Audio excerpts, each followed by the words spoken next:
Chapter 2, Benderat.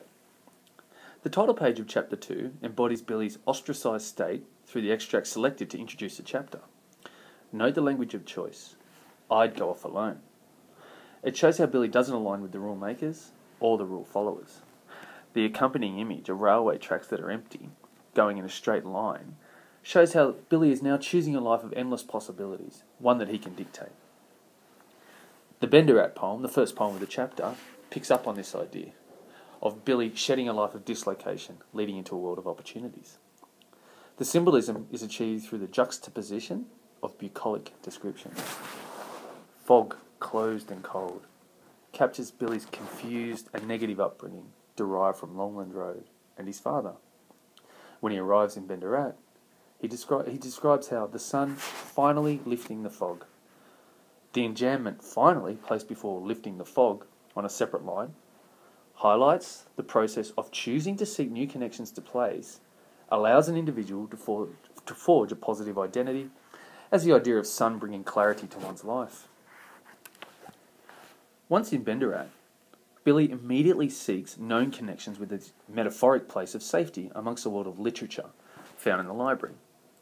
The poem Lord of the Lounge is a direct allusion to William Golding's novel Lord of the Flies, and first-person metaphorical descriptions, I'm there, on the island, gorging on tropical fruit, reveals the power that Billy has in this safe place, unlike his previous experiences in Longland Road.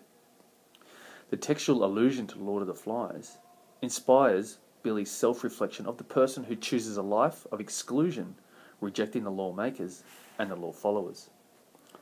This choice of exclusion links to a previous context where he knew rejection himself. He places himself within the imaginary world of Lord of the Flies, and I'm there as literature has once again become his place of refuge. Physically too, Billy finds refuge in what he labels the Motel Benderat. It is an ironic title, as motels conjure images of comfort and safety. By Billy describing an abandoned train carriage in this fashion, it shows how he has chosen to move from a world of isolation and instead, through the verb climb, shows the reader that he's intentionally begun to climb in to a world where he is free from the torment of peers and the need to find love from an inebriated, absent father. This growing confidence within himself enables him to reject a world of men in suits like tired penguins.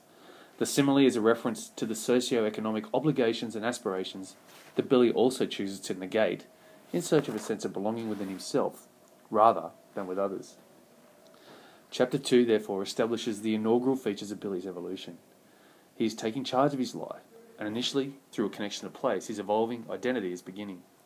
In the next chapters, the introduction of Caitlin and old Bill conveys how Billy's identity will also evolve through new relationships.